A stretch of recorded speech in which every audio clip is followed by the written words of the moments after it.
우리 하나님 말씀 이사야 23장 1절부터 18절까지의 말씀 우리 같이 봉독을 했고요. 우리 말씀 가지고 위험한 부요라는 제목으로 우리 하나님 말씀 증거하겠습니다.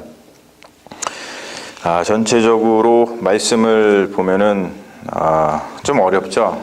이사야 말씀이 원래 어렵고 또 이게 번역도 좀 어렵습니다. 그래서 말씀을 좀 명확하게 이해를 하려면 좀 이렇게 쉬운 우리말 성경으로다가 번역한 것, 그리고 또 영어 성경 뭐 이런 것들을 좀 다 참고하면서 읽어야지 조금 더 좀 다가올 수 있어요. 자, 아무튼 오늘 말씀은 두로에 관한 경고입니다. 두로에 대해서 하나님께서 이사야 선지자를 통해서 이제 오라클이라 그러죠. 신탁, 하나님 말씀을 주신 거예요. 몇 가지 도시들이 나오는데 두로와 시돈, 우리가 요즘에 알고 있는 페니키아, 베니게라고 이제 성경에는 이야기를 나오는데 페니키아의 주요 상업 도시입니다. 두로와 시돈, 아주 유명한 상업 도시였어요. 그리고 다시스 같은 경우는 우리가 요나서에서도 나오죠. 요나가 니느웨로 하나님께서 가라 그랬는데 다시스를 갔잖아요. 다시스가 어디냐면 지금의 스페인의 항구 도시입니다. 그리고 시혼이라고 하는 도시가 또 나오는데 그것은 애굽의 도시입니다. 애굽의 도시. 자, 두로와 시돈이 망한 거예요. 지금 두로와 시돈이 하나님의 심판을 받은 건데 두로와 시돈이 망한 것 때문에 스페인의 항구 도시에서 출발한 배들 다시스 그리고 시혼 애굽의 도시 그 도시들 보고 슬피 울어라 이렇게 얘기합니다.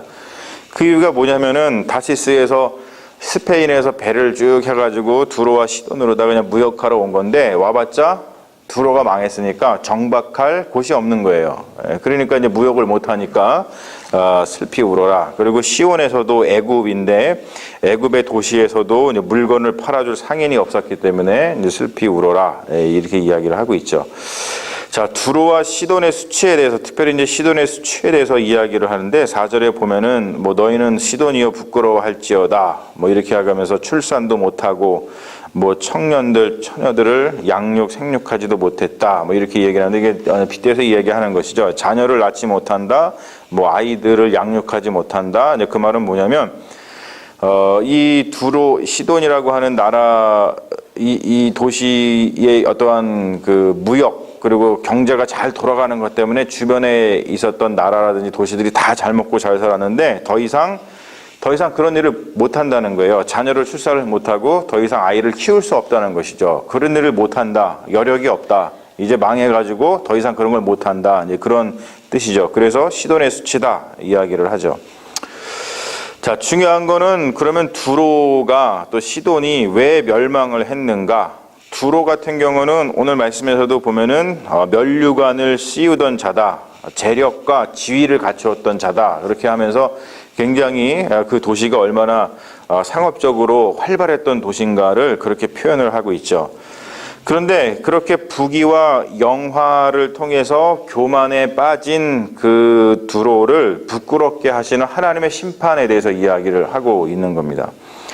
그러니까 뭐냐면 이것도 빗대서 설명을 하다 보니까 우리가 조금 그런데 두로가 해상을 장악해가지고 무역을 했잖아요. 그래서 자기들이 바다의 신처럼 굴었습니다. 바다를 장악해서 무역에서 부자가 되고 나니까 내가 바다의 신이야 이렇게 교만해졌다는 거예요.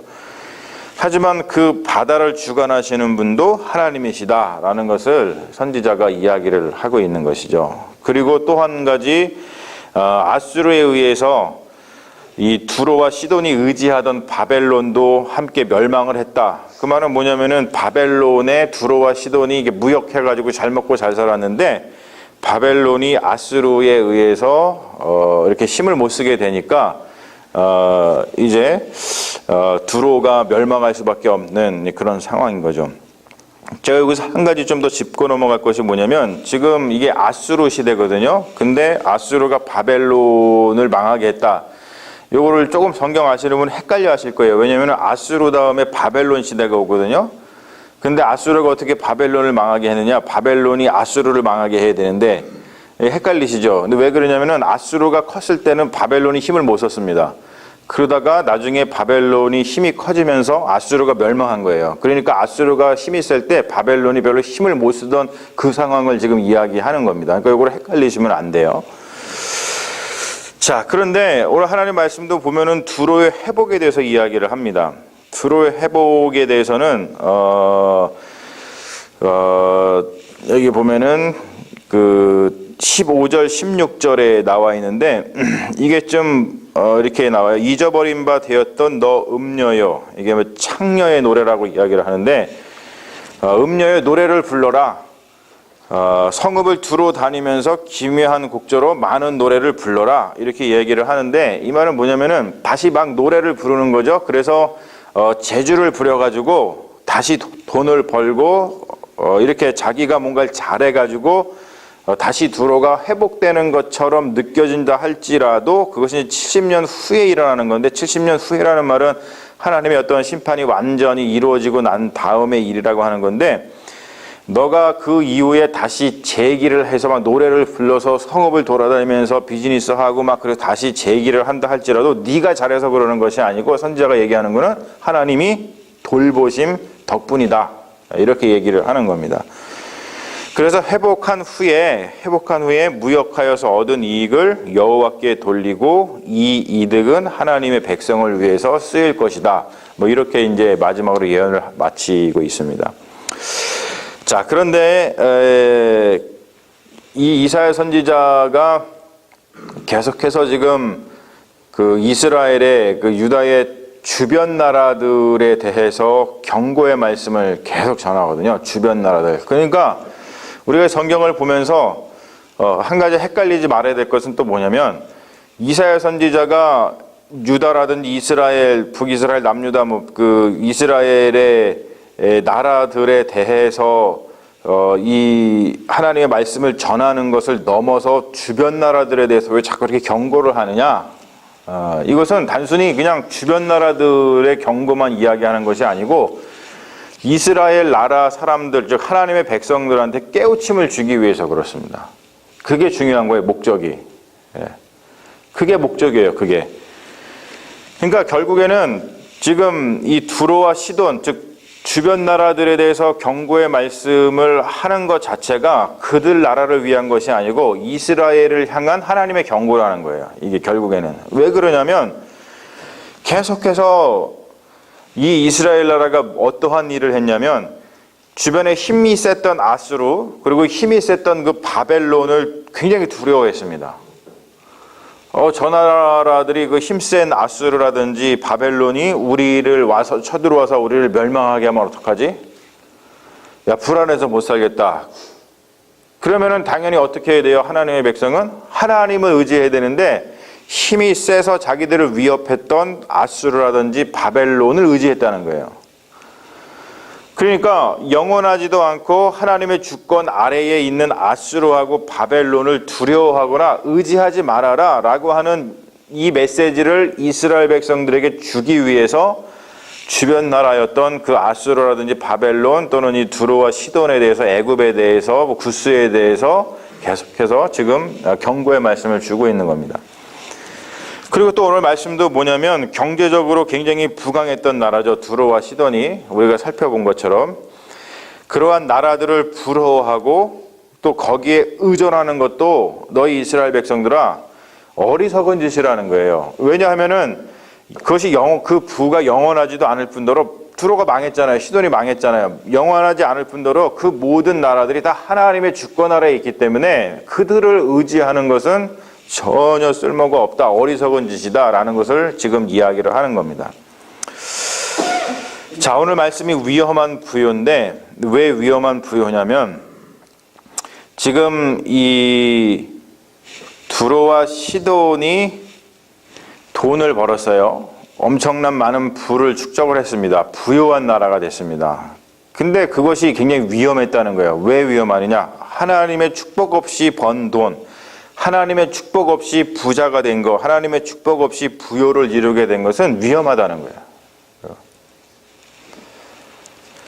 여러분, 부를 하나님이 주신 축복을 주셔가지고 주신 부 또는 내가 번 어떤 돈 이런 것들을요 사사롭게 그냥 나의 이익을 위해서 사사롭게 쓴다 그러죠.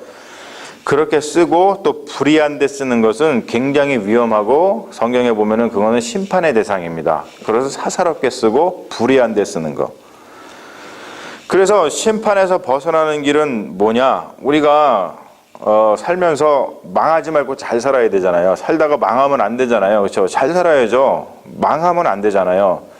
그 말은 뭐냐면은 우리가 하나님 앞에서 심판을 받지 말아야 되는데 그 심판에서 벗어나는 길에 대해서 오늘 말씀이 우리에게 큰 통찰을 주고 있어요. 아주 쉬운 것 같으나 아주 어렵죠. 하나님, 그러니까 힘, 돈, 여기에 의지하지 말아라. 하나님만 의지해라. 힘센 아수르, 바벨론을 두려워하거나 의지하는 것은 어리석은 것이다. 힘, 여기에 의지하지 말아라. 그리고 경제적으로 부강한 두로와 시돈을 부러워하고 거기에 의존하지 말아라. 즉 뭐냐면은 돈에 의존하지 말아라. 하나님에게만 의존해라. 그리고 또 한 가지는 하나님의 축복을 간구하라는 거예요. 하나님의 축복을 간구하라. 여러분 우리가 뭔가 일을 하고 뭔가 돈을 벌 때 그냥 내가 열심히 해서 돈을 번다. 그것이 아니고 하나님 나에게 복을 내려 주시옵소서. 우리가 계속해서 사실은 그 주기도문을 통해서 이야기를 하고 있죠. 일용할 양식을 주시옵소서. 그게 그런 거예요. 일용할 양식을 주시옵소서. 내가 지금 이렇게 열심히 일하는 이걸 통해서 하나님께서 복을 주셔서 나한테 일용할 양식을 주시옵소서. 하나님의 축복을 늘 간구하는 것을 잊지 말아야 된다는 것이죠. 그렇지 않으면은 내가 번 돈을 가지고서 내가 사사롭게 쓰고 불의한 데 쓰게 된다는 거예요. 그리고 세 번째 심판에서 벗어나는 길은 뭐냐면 하나님께서 주신 돈을 사사롭게 쓰지 말고 그리고 불의한 데 쓰지 말라. 어떤 사치하는 거, 도박하는 거, 죄 짓는 일들에 하나님이 주신 그 부요를 잘못되게 쓰지 말라는 거예요. 분명히 심판받습니다. 그리고 네 번째 뭐냐면 하나님께 만약에 복을 받았다면 하나님께서 나에게 무슨 부요를 주셨다면 어떻게 해야 된다? 하나님께 돌려야 된다. 하나님께 돌리고 하나님의 백성을 위해서 쓰라 라고 하는 겁니다. 여러분 분명히 우리가 기억해야 될 말씀 뭐냐면 하나님의 축복 없는 부요는 위험하다라는 거예요. 하나님의 축복 없는 부요는 위험하다. 여러분 위험한 부요, 위험한 돈은 어떻게 하는 게 좋아요? 갖다 버리는 게 좋죠. 여러분 만약에 폭탄을 가지고 있어요. 그럼 폭탄이 터뜨려고 죽을 텐데 그 폭탄 끌어안고 있겠어요? 아니잖아요. 빨리 갖다 버려야 되잖아요. 그렇죠? 그런 것처럼 하나님의 축복 없는 부요는 위험하다. 폭탄이다. 갖다 버리자. 반대로다가 하나님께서 복 주신 것은 우리가 올바로 사용하자. 네. 사랑하는 여러분, 오늘 말씀을 다시 한번 들으면서 우리가 축복 가운데 부유해지고 그리고 하나님께서 주신 것을 가지고 하나님 나라를 위해서 그것을 사용할 줄 아는 그런 성숙한 믿음의 자녀가 되었으면 좋겠습니다. 우리 잠시 기도하겠습니다. 아버지 하나님, 두로와 시돈에 대해서 주시는 이 심판의 말씀을 통해서 하나님 없는 부요가 얼마나 위험한 것인지를 다시 한번 생각해 봅니다. 우리가 이 땅을 살아가면서 하나님이 주신 은혜로 잘 먹고 잘 살아야 할 텐데 우리가 하나님의 은혜 없이 하나님의 축복 없이 무엇인가를 얻으려고 하는 것, 또 얻었다고 하는 것은 얼마나 위험한 것인가를 날마다 우리 마음속에 품게 하여 주시옵소서. 그리하여서 우리가 무엇인가를 얻을 때, 간구할 때 우리의 욕심이 아니고 하나님께서 복을 내려주시고 하나님이 축복해 주셔야지만 그것이 우리에게 유익이 된다는 것을 다시 한번 기억하게 하여 주셔서 하나님의 축복 없는 부요는 위험하다는 것을 우리 마음속에 품고 날마다 하나님을 간구하고 하나님을 먼저 찾는 믿음의 종들 되어서 하나님께서 우리에게 주시는 베풀어 주시는 은혜, 우리에게 안겨주시는 그 부요로 만족하며 그것을 거룩하게 사용하면서 살아가는 믿음의 백성들이 될 수 있도록 인도하여 주시옵소서. 주님께서 우리와 오늘도 함께 하시며 우리에게 아름다운 것들을 선물해 주실 줄로 믿사하며 우리를 구원하신 예수님의 이름으로 간절히 기도합니다. 아멘. 할렐루야.